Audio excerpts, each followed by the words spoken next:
வர்ஷாக்கு இன்னைக்கு தான் அகாடமியில் லாஸ்ட் டேன்றதுனால நம்ம பசங்க எல்லாருமே ரொம்ப சோகமாக உட்காந்துருக்காங்க. அப்போ வர்ஷா வந்து நான் கிளம்புறேன்னு சொல்லலாம்னு வந்தா, நீங்கள் என்ன இவ்வளோ சோகமாக உட்காந்துருக்கீங்கன்னு கேட்டா, நீங்கள் கிளம்புறதுனால தான் நாங்கள் இப்படி இருக்கோம். நீங்கள் பாட்டுக்கு ஈஸியாக சொல்லிட்டீங்க, என் மச்சான் எவ்வளோ கஷ்டப்படுவான்னு தெரியுமான்னு கேட்க, எனக்கும் கஷ்டமாக தான் இருக்குது, ஆனால் என்ன பண்ணுறது, நான் போய் தான் ஆகணும்னு சொல்கிறா. அப்புறம் நம்ம பசங்களும் சரின்னு அவளை கட்டி பிடிச்சு சென்டாப் பண்ணி வைக்கிறாங்க.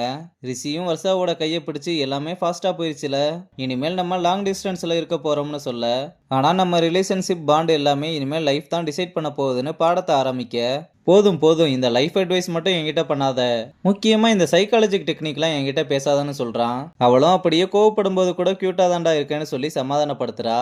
இதெல்லாம் தங்கமும் பார்த்துட்டு, நான் இப்படி உன்னை விட்டுட்டு போயிட்டா நீ என்ன பண்ணுவேன்னு கேட்க, நானும் பேக் எடுத்துட்டு உன் பின்னாடியே வந்துடுவேன்னு சொன்னா நிஜமாவான்னு கேட்குறா.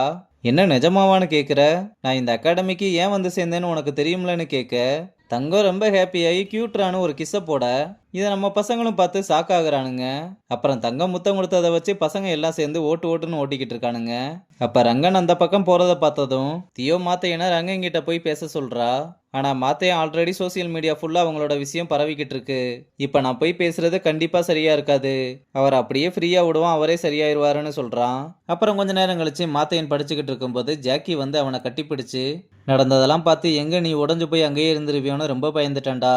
ஆனா இன்னைக்கு நீ ரங்கன் சாரோட நிலைமையை பார்த்து தள்ளி நிக்கலாம்னு சொன்ன பாத்தியா, எவ்வளவு எமோஷனலா மெச்சூர்ட் ஆயிருக்க, எவ்வளவு ஸ்ட்ராங்கா இருக்கேன்னு தெரிஞ்சுது. உன்னை நினைச்சா எனக்கு ரொம்ப பெருமையா இருக்குன்னு சொல்றான். அது சரி, இப்ப நீ எவ்வளவு மெச்சூர்டா பேசுறேன்னு தெரியுதான்னு கேட்க, என்ன பண்றது மச்சான், வயசாயிருச்சுன்னு நினைக்கிறேன்னு சொல்றான். அங்க கட் பண்ணா மாப்பிள்ள ராஜசேகர் கிட்ட, ரங்கன் துளசி மேட்டரை நீ தான் ஸ்ப்ரெட் பண்ணி விட்டியான்னு கேட்குறான். இங்கே ருக்மணியும் ரங்கன் கிட்ட, நீயும் துளசியும் சேர்ந்து இருக்க ஃபோட்டோ எப்படி சர்க்குலேட் ஆச்சுன்னு உனக்கு தெரியுமான்னு கேட்க, அது ராஜசேகர் தான் அந்த ஃபோட்டோவை வச்சு சுச்சுவேஷனை அவனுக்கு சாதகமாக பயன்படுத்திக்க பார்க்குறான்னு சொல்கிறான். ஆனால் இதனால் அவன் நினச்சது எப்படி நடக்கும்னு கேட்டா, இந்த பக்கம் ராஜசேகர் கேமில் ஒரு நல்ல பிளேயரை தூக்கணும்னா அவன் கேமை விட எமோஷன்ஸை புரிஞ்சுக்கணும், என்ன பண்ணா யாரை தொட்டா அவன் பிரேக் ஆவான்னு தெரிஞ்சுக்கணும்னு சொல்கிறான்.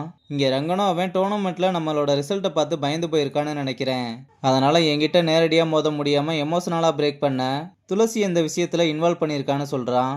அப்படின்னா அவனோட அடுத்த மூவ் இன்னும் பயங்கரமாக இருக்கும்னு சொல்கிறாங்க.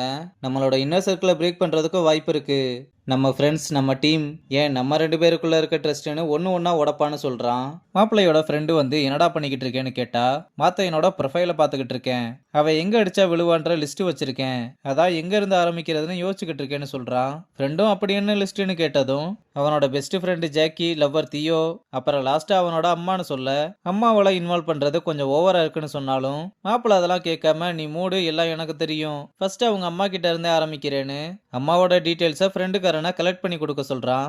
அப்புறம் 2 பேருமே ஒரு பாருக்கு வந்து, நான் விசாரிச்ச வர மாத்தையனோட அம்மா இங்கே தான் சரக்கு அடிக்க வருவாங்கன்னு சொல்றான். அப்ப நினைச்ச மாதிரியே மாத்தையனோட அம்மாவும் அங்க வந்ததும் மாப்பிள்ளைய மாத்தையன்னு நினைச்சு கூப்பிட, பக்கத்துல பார்த்ததுக்கு அப்புறம் தான் நீ மாத்தையன் கிடையாது வேற யாரோன்னு சொல்றாங்க. அவனும் நான் மாத்தையனோட ஃப்ரெண்டு தானே சொன்னதும், அப்ப நீ அவனை கூட்டிட்டு வந்திருக்கியா, எங்க இருக்கான்னு தேடுறாங்க. அவன் இன்னைக்கு வரலாம் ஆண்டி, நீங்க வாங்க நம்ம உட்காந்து பேசலாம்னு அவங்களுக்கு சரக்கு ஊத்தி கொடுக்குறான்.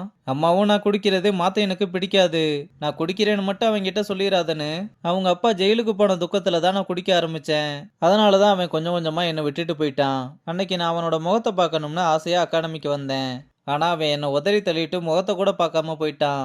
நான் அவனுக்கு நல்ல அம்மாவாவே இருந்ததில்லைன்னு, உனக்கு இப்படி ஒரு அம்மா இருந்தா நீ வெளியே சொல்லுவியான்னு கேட்டதும் மாப்பிள்ளையால எதுவுமே சொல்ல முடியல. அம்மாவும் அவனுக்கும் அப்படிதானே இருக்கும்னு அவனே தான் பார்த்துக்கிட்டான்.